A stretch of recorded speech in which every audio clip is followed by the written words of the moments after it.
Today, on November 11th, 2016, The Elder Scrolls V Skyrim is 5 years old. Now, before I get into this video, I just want to say that I've been playing the Skyrim Special Edition on PC recently, which is basically the remastered version of Skyrim. And I have to be honest, for PC, it is not a good remaster at all. They've barely changed anything from the original game. I think the only real thing they've added is the lighting is brand new, and I think it uses the same mod system from Fallout 4. I honestly think there's absolutely no point to having the Skyrim remaster on PC. I mean, I did get it for free, so I guess, you know, I didn't really waste any money on it. But if you're someone who is wanting to get Skyrim, do not go with the remaster. Just get the original version because it's cheaper, and you can even get it with all the DLC for a lower price than the remaster. Anyway, let's get into the game itself. So, Skyrim. If I'm going to be honest, I've not really spent that much time in Skyrim. I've only spent about 246 hours in the game, including the remaster, and honestly, that's not really that much.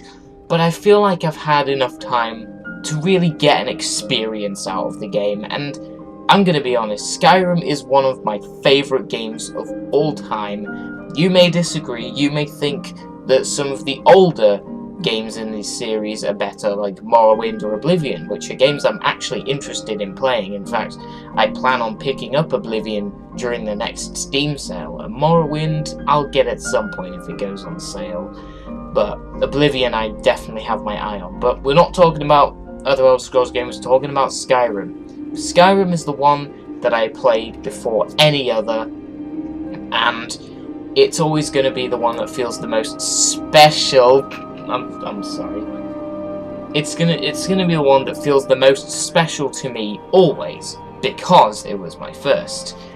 Man, like, I remember the first time I played the game, when you walk out of the, like, underground of Helgen and you see, like, all the trees and the mountain and Bleak Falls Barrow in the background, and just thinking, oh man, I wonder if I get to go there. And that's really what made Skyrim a great game. It's just that there was so much in the world, and you had complete freedom after the first, like, 15 or 20 minutes of the game. It truly is, like, a proper open world game where you can go and do whatever you want.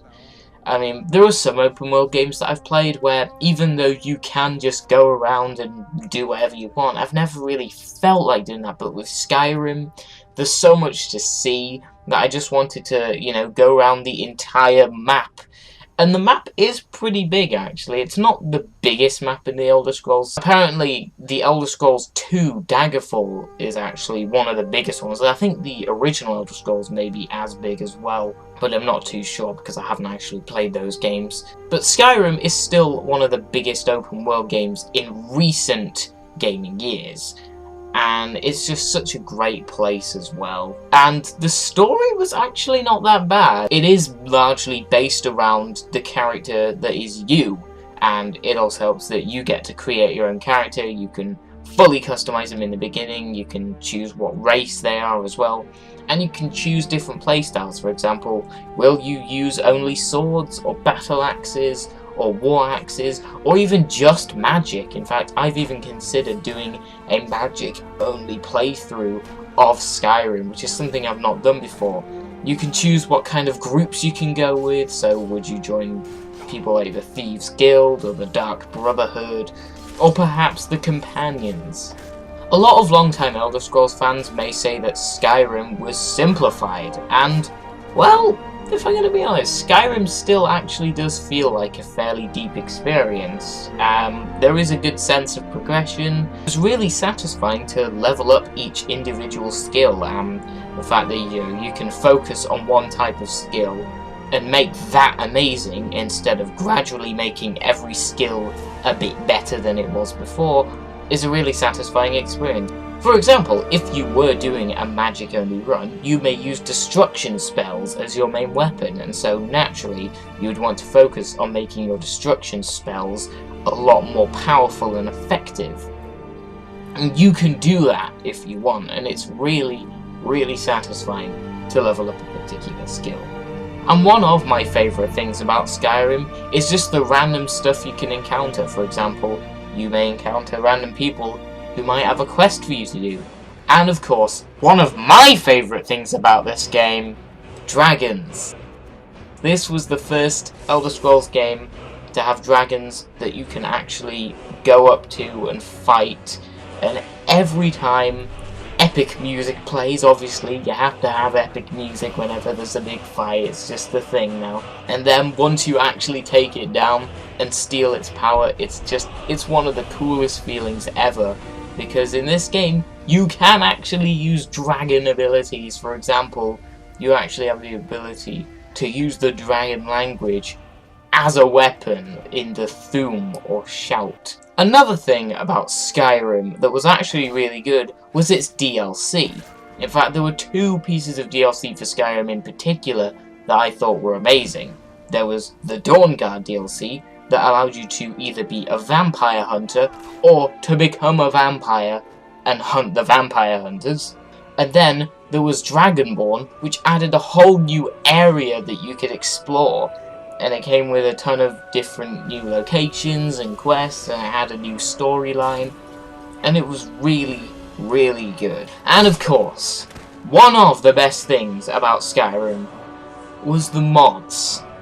There are so many mods for Skyrim, it's unbelievable.